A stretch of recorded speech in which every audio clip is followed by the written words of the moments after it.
In this lecture, we will continue to discuss about oblique shock waves, and we will also discuss Prandtl Meyer expansion fan.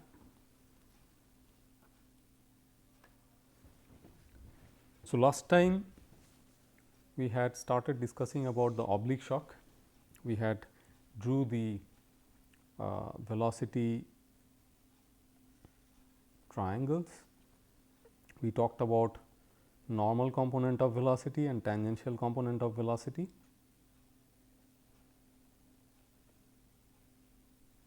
So, we will just quickly redraw that once again.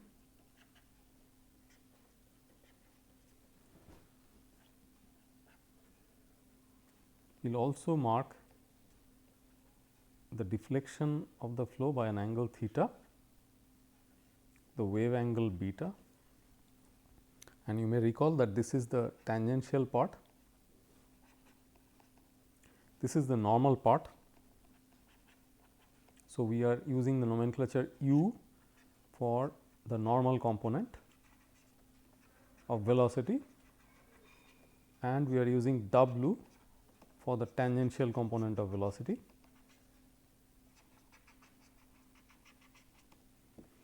And once you move across the shock, we state the properties in region 2.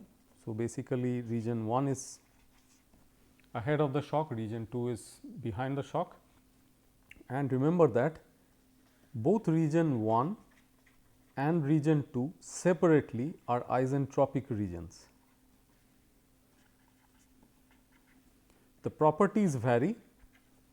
For example, the entropy would be higher in region 2 compared to region 1. The velocities, the pressures, the temperatures, they also change, but individually when you look at the regions 1 and 2, they are isentropic regions. The only place where the entropy changes is at the oblique shock itself. So, that is where the jump occurs. Further, we may recall that if we apply the conservation equations to a small control volume that we draw, keeping the shock in between within the control volume, then we should be able to work out the continuity equation and the tangential momentum equation yields the condition that there is no jump in the tangential velocity. The normal component of the momentum gives us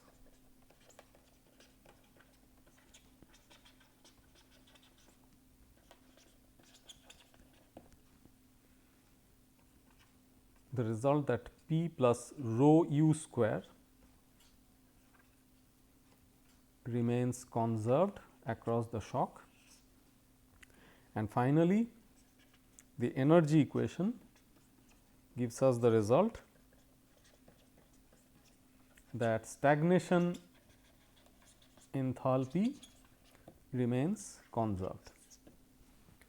So, if you look at the continuity equation, the normal component of momentum equation and the energy equation, these equations look identical to the normal shock equations, which means that if we deal with only the normal component of velocity for the oblique shock, then we might as well treat it as a normal shock. So, the normal component of the velocity obeys the normal shock relations. This is a huge convenience, because we have normal shock tables broadly under the gas tables. You have a portion dedicated to normal shock tables. So, what do you have in those tables? You will see that the tables contain entries like this, that the first column may be M1, that means the upstream Mach number, second column P2 by P1, that is the pressure ratio, then comes the density ratio. So, these are all tabulated. So, if you look at a specific value of M1, let us say 2, Mach 2, then all these values will be directly available from the tables. P naught 2 by P naught 1, you know that this is linked with the entropy rise across the shock. Then you have P naught 2 by P 1, you have M 2. So, all these would be available from your normal shock tables. So, if you can get these values from the normal shock tables, you just look at the normal component of the velocity coming from the free stream side and do the calculations accordingly using these tables, and you are done with the calculations basically. Once you are done, what you can further do is, let us say when you look at M n 1, that is the normal component of the Mach number. So, this is the first thing you work out. For that, what do you need? You need the wave angle. All right. And once you are done with that calculation, you can plug it in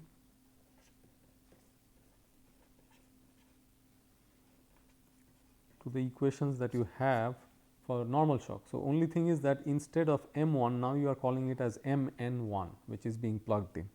Similarly, pressure ratio can be worked out in terms of M n 1.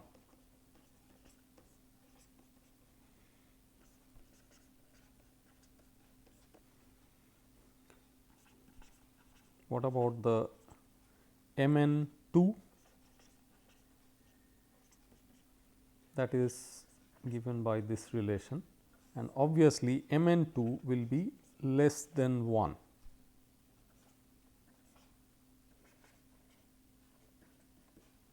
M n 2 will be less than 1, because when we are talking about the normal component, it is equivalent to a normal shock situation, and across the normal shock, once you go beyond the normal shock, the flow becomes subsonic. Therefore, M n 2 has to become subsonic. If you are interested in temperature, for example, you can make use of the equation of state and use the above density and pressure ratios to work it out. In order to get M 2, not the M n 2, but rather M 2, you have to use the equation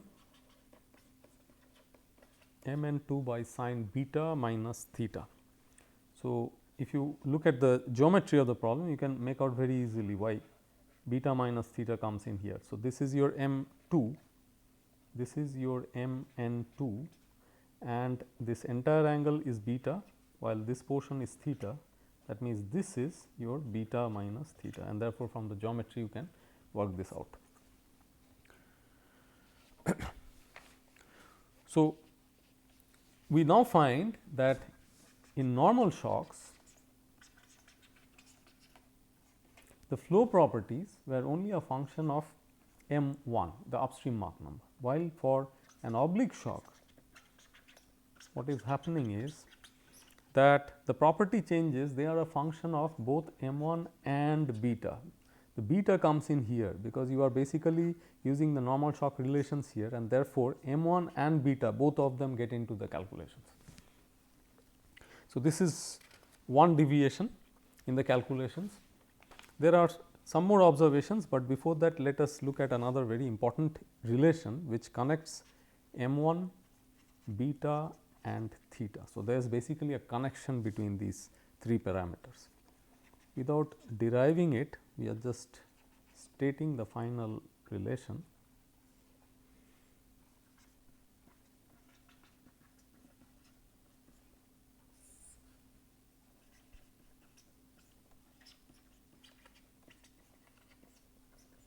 So, this is the relation. So, this is popularly known as the theta beta m relation. And if you make a plot where you have the theta along the horizontal, beta along the vertical, then you will find that you will get curves of this kind, where the parameter that you are having for these different curves is basically the Mach number. Let us say this is a fair enough high Mach number, say Mach 10, this is Mach 5, this is Mach 2 and so on. Then for each Mach number you have a maximum theta, we call theta max, for which you will get a solution where the shock is going to be a straight oblique shock. What do we mean to say? Let us say we take a compression corner like this and we draw the oblique shock like this. So, this is a straight oblique shock which is emerging right at the compression corner. Could there be a case where the shock gets displaced from here and it becomes a so called detached curved shock? Well, yes, it is possible. Let us say you are talking about a theta here which goes beyond the theta max value corresponding to a particular Mach number, then this is what is going to happen. So, for each Mach number you have a corresponding maximum theta for which you can have a straight oblique shock solution. If your theta happens to lie below that, then there would be two Mach numbers at which, or rather two wave angles for that particular Mach number where solutions are possible. So, let us say we are looking at a particular theta here and we are talking about a Mach number 5 coming from the free stream side. So, you have two solutions on this curve which satisfy the conditions, all right. So, the one with the lower beta is what is called as a weak solution, while the larger beta is a strong solution. Strong shock solution and weak shock solution. So, that is how we will like to specify it. Okay. So, higher the beta, stronger is the shock. When would these situations arise at all? Well, these situations can arise based on what kind of pressure is maintained downstream of the shock. So, we call this as a back pressure. So, you could have a situation like this, that you have a low enough back pressure, you have a certain m1, you have a certain defined theta which is less than theta max, and you have two solutions, two betas, all right. So, obviously, from this plot you can now correlate that which is the weaker shock, which is the stronger shock. So, that is left for your thinking. So, we showed a possibility of a so called detached curved shock, and I have already mentioned in an earlier lecture that the flow behind a curved shock is rotational. So, that is also something that one has to keep in mind. Let us say instead of being a compression corner, this was happening for a flow past a wedge. How would a detached shock look like in the case of a wedge? This is how it will look like. When it remains attached, it looks like this. So, the attached shock solution means you are lying well within these curves corresponding to the Mach number that you are talking about, and the moment you are detached you must have gone beyond the theta max. So, this is the interpretation that we get from the theta beta m plots.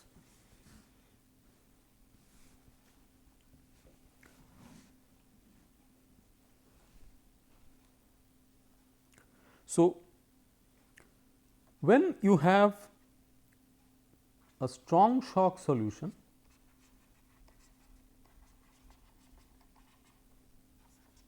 you have to remember that the M2 becomes subsonic. So, we are not talking about Mn2, by the way, Mn2 is always subsonic, but here we are talking about M2. So, that also can become subsonic in the case of the strong shock solution. And further, let us write down another aspect, that for a fixed deflection theta, as the free stream Mach number decreases, the beta increases. So, we are not changing theta, mind it, we are just changing the free stream Mach number, we are decreasing it. At the same time, the beta starts increasing. So, that means there is a lower limit of Mach number for which the shock will remain attached. So, if it goes any lower, if the Mach number goes any lower, then the shock detaches. This is a very, very important information that one has to keep in mind.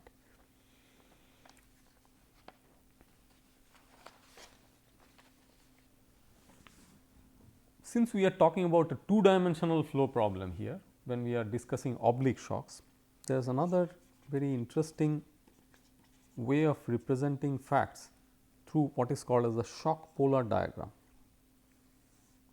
So, we plot the x component of velocity along the horizontal, the y component along the vertical, and let us say we are showing the x component of velocity upstream of the shock using this arrow, and the velocity downstream of this shock by this arrow. So, this is basically V1, this is V2. So, this is for a particular theta, for a particular deflection, and that deflection must be given by this angle. So, if you change the deflections for the same V1, you end up getting V2s which are inclined at different angles, and also the magnitudes of V2s start changing, because the shock gets stronger if theta increases for a given V1. So, that information, how would you plot it? You plot it in the form of a shock polar.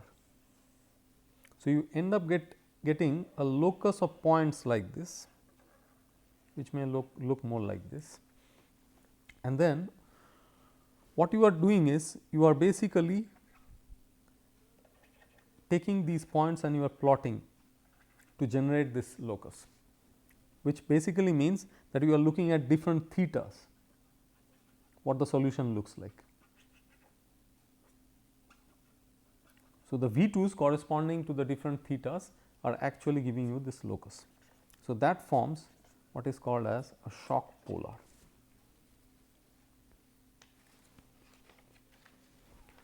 So, with that we come to the end of this discussion on oblique shocks. We will revisit it once again when we discuss about the shock expansion theory. So, now let us discuss a little bit about Prandtl Meyer expansion.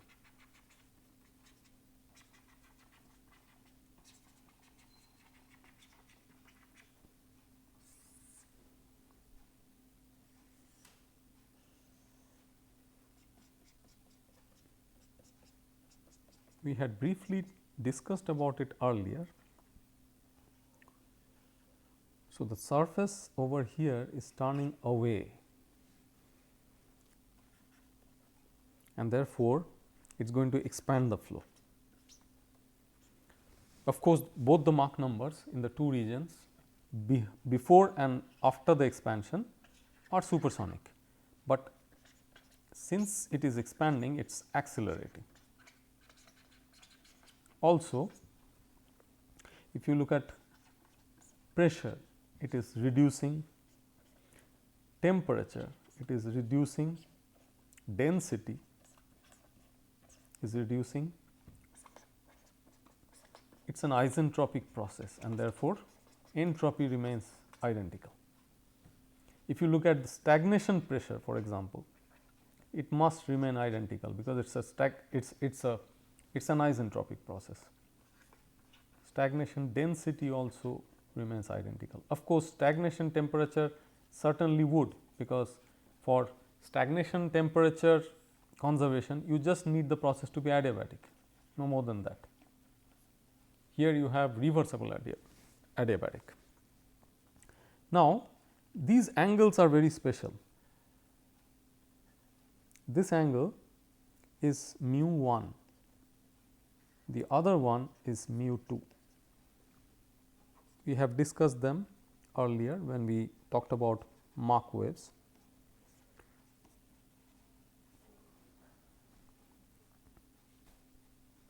So, we will call this as the forward Mach line. So, that Mach line has an association with the upstream Mach number. You have a rearward Mach line which has a connection with the downstream Mach number. Therefore, obviously, mu 2 will be sin inverse 1 by m 2 by definition. Now, we go to a relation which gives you a connection between a differential change in the angle of inclination of that surface. So, if it is a differential change, if it is a small angle d theta, then there will be a small change in velocity downstream. Obviously, the velocity will increase, but there will be a small change. Now, if that angle is not differential, but rather it is a finite small angle, then you have to integrate that relation, and then finally, after you do, you will come up with the so called Prandtl Meyer function. Let us have a look at the function, what you get. So, that function nu is defined as an integral of the local Mach number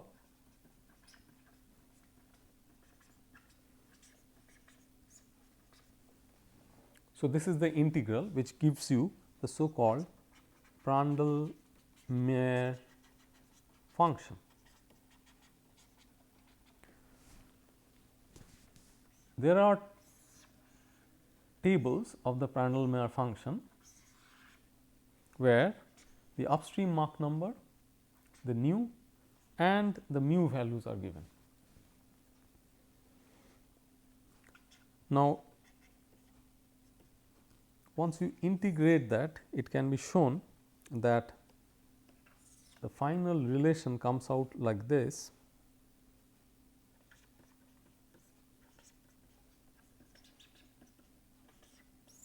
Which is rather easy to evaluate.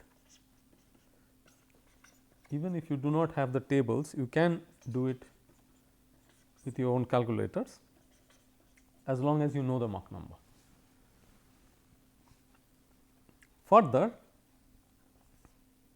when we do not have a differential change in the angle, but rather you have a finite change, let us say we call it as theta 2.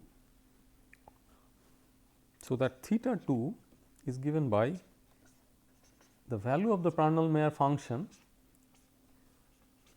in the region of Mach 2 minus the value of the Prandtl Meyer function in the region Mach 1. That means, this is the downstream side value of the function, this is the upstream side value of the function, and the function itself is given by this equation. Therefore, you can work out those functional values. Now, let us try to find out the steps that we would like to take, the steps for calculations.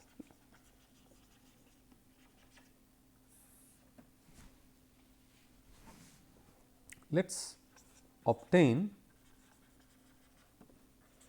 nu m1 either from this equation or from tables for a given m1, that means the upstream Mach number. That means this value is now available to you. Now, based on the geometry,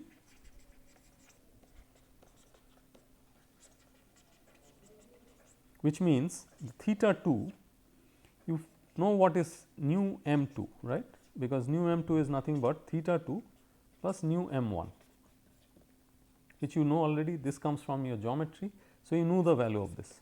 You can go to the tables and you can work out for what value of m2 is this value of nu coming from the tables. So, obtain m2 from the tables. Once you obtain the m2, your job is practically done, because now you are going to just use the isentropic relations between states 1 and 2 to find out the properties in region 2. All right. So, let us write down typically two relations which may be useful that way. Let us say temperature ratio, it will be obtained by an equation of this form. So, this is coming from your isentropic relations. If you are interested say in pressure, you can again use the isentropic relations.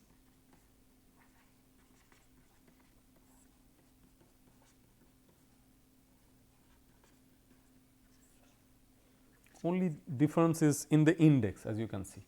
That means, all the properties, all flow properties in region 2 are now easy to obtain.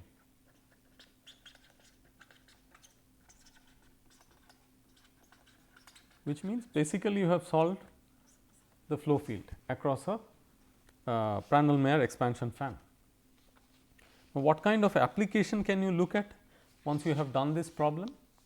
Well, you can look at a very useful application, that is in supersonic flow fields. If you put in a lifting surface,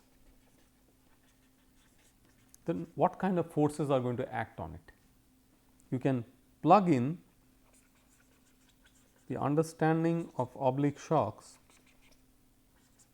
and expansion into a theory which we often call as oblique shock and expansion theory, or simply shock expansion theory. How do we work it out? Let us see.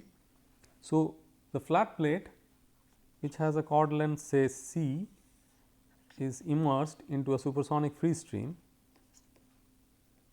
which is approaching it, and we have an angle of attack alpha here. All right. Now, look at the inclination of the surface. It is such that on the lower surface it will create compression, and therefore, there could be an oblique shock, provided that the theta is less than theta max. Here that happens to be alpha, because the compression is being produced by this angle, which is alpha. So, alpha has to be less than the theta max corresponding to that particular Mach number m1. As long as that happens, you have this as the beta. This is the wave angle. While on the upper surface, the flow is turning away, and therefore, there will be an expansion fan. That means, the flow expands. And then you would have a lower pressure on the upper side compared to the lower side, because on one side it is expanding, the pressure is dropping, on another it is getting compressed because there is a shock, and the pressure is uniformly felt on the upper and lower surfaces. Let us name the regions. This is region 1, say this is region 2, 3 and so on. So, in that case, what you have is, because of the pressure distribution on the upper and lower surfaces of the plate, you have a resultant force R, and that acts on an area C into 1, right. So, that is the resultant force, which will be normal to the plate. Now, if you resolve it into components, you clearly see that there is a lift, but as well there is a drag, and this is the wave drag that we talked about. This drag is the wave drag. Of course, you can resolve R into components and work out what that wave drag is, but it is happening because there is increase in entropy across the oblique shock. What does that do? What does that do? That leads to loss of stagnation pressure,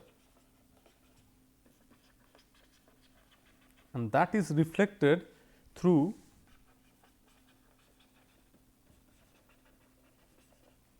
a drag force. So, though the flow is inviscid, mind it, but still we see a drag.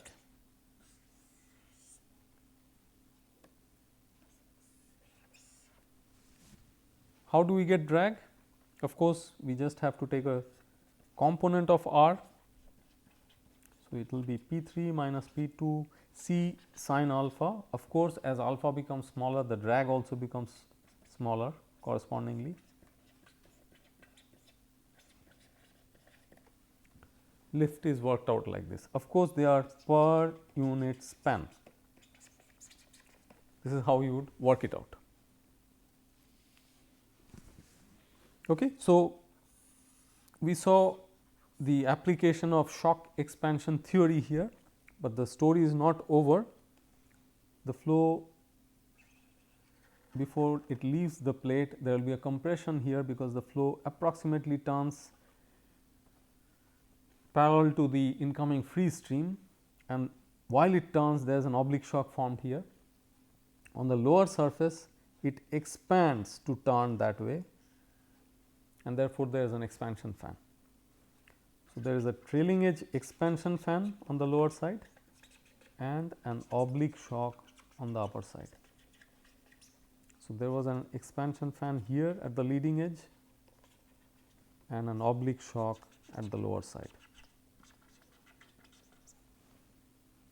right. So, this is how it works basically.